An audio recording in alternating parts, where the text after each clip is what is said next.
Hello everyone, myself Deepa. You are watching Lawputra YouTube channel and today we are going to discuss about section 295 of Indian Penal Code, which speaks about injuring or defiling any place of worship with intent to insult the religion of any class.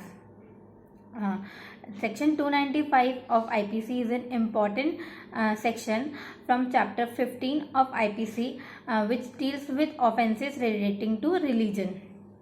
Section 295 speaks as whoever destroys, damages or defiles any place of worship. Defile means to make anything impure or to damage the purity of anything. So whoever destroys, damages or defiles any place of worship or any object held sacred by any class of person. Sacred means anything which is connected with God or which is connected with any religion. For example, Quran. Quran is a sacred book of Muslims, so it can be considered as sacred.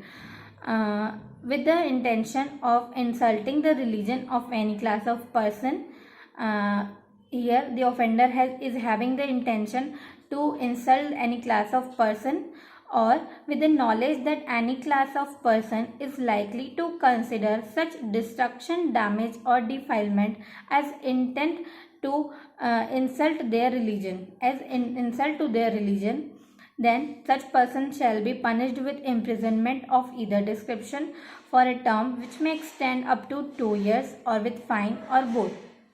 क्या कहता है ये section कि कोई भी person अगर किसी भी प्लेस ऑफ वर्शिप को या फिर किसी ऐसे ऑब्जेक्ट को जो सेक्रेड माना गया है उसको डैमेज करता है, डिस्ट्रॉय करता है या डिफाइल करता है with intention. Here the offender is having the intention to insult the religion of any class, or he is having the knowledge that any class of person can consider his act of what, destruction, damage or defilement as insult to their religion. Insult to their religion consider वो कर सकता है कोई person, उसको इस बात की, offender को इस बात की नॉलेज है. यानी कि अगर कोई भी पर्सन डिस्ट्रॉय कर रहा है, डैमेज कर रहा है, डिफाइल कर रहा है किसी भी प्लेस ऑफ वर्शिप को या फिर किसी ऑब्जेक्ट को जो कि सेक्रेड माना गया है, और उसका ये इंटेंशन है कि उस रिलीजन को इंसल्ट करने का, या फिर उसको नॉलेज है, उसको ये बात पता है कि उसका जो एक्ट है उसको कोई भी person as insult to their religion consider कर सकता है, then such person will be liable under this section and he will be punished with imprisonment of up to 2 years or with fine or both. So to make any person liable under this section, there are 3 essential ingredients. First, any destruction, damage or defilement of any place of worship or any object held sacred by any class of person. तो यहाँ पे पहली चीज़ क्या हो रही है, destruction, damage और defilement of any place of worship और any object held sacred by any class of person. जो ये एक्सप्रेशन है any object held sacred by any class of person, एक केस लॉ में ही बताया गया था. केस लॉ का नाम था Veerabhadran Chettiar versus ES Ramaswamy 1958. In this case law, it was held that the expression object held sacred is not limited to any idols or any holy books or anything which is worship. It means कि जो ये यहाँ पे जो इस object की बात कर रहा है वो लिमिटेड नहीं है सिर्फ आइडल्स या फिर होली बुक्स या फिर कोई ऐसी चीज़ें जिनकी वर्शिप होती है उन तक.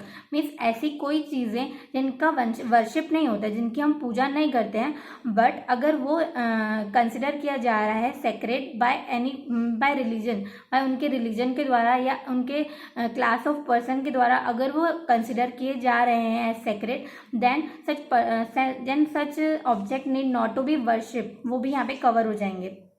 ओके, ये एक केस लॉ में बताया गया था. सो पहला ये इंग्रेडिएंट था. एंड दूसरा इंग्रेडिएंट है the offender must have knowledge.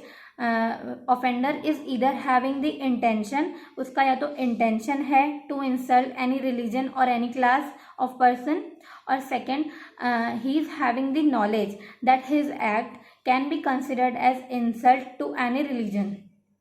Okay, and third essential ingredient is punishment. If any person is held liable under section 295, he will be punished with imprisonment of up to 2 years और with fine और both. So एक बार अच्छे से देखते हैं section में हो क्या रहा है.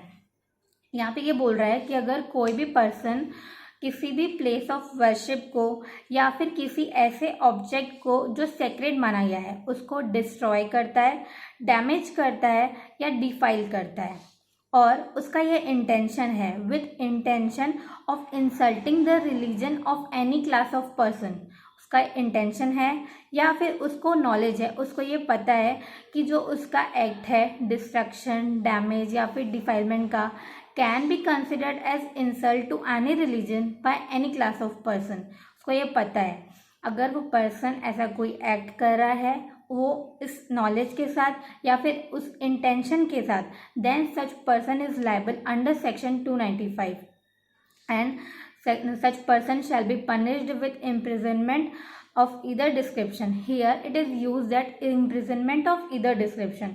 Either description means that imprisonment may be simple or rigorous.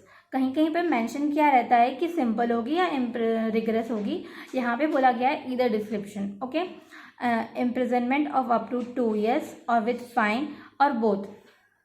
To conclude, बस इतनी सी बात कर रहा है ये सेक्शन कि अगर कोई भी पर्सन डिस्ट्रॉय कर रहा है, डैमेज कर रहा है, डिफाइल कर रहा है किसी भी प्लेस ऑफ वर्शिप को या फिर किसी भी ऐसे ऑब्जेक्ट को जो सेक्रेड माना गया है और उस इंटेंशन के साथ, उसको किसी रिलीजन को इंसल्ट करने के इंटेंशन के साथ या फिर नॉलेज के साथ कि जो उसका एक्ट है उसको कंसिडर किया जा सकता है एज इंसल्ट, तो वो पर्सन लायबल होगा इस सेक्शन के under and he will be punished with imprisonment of up to 2 years और with fine और both. I hope आप सबको ये सेक्शन अच्छे से क्लियर होगा. Okay, thank you so much.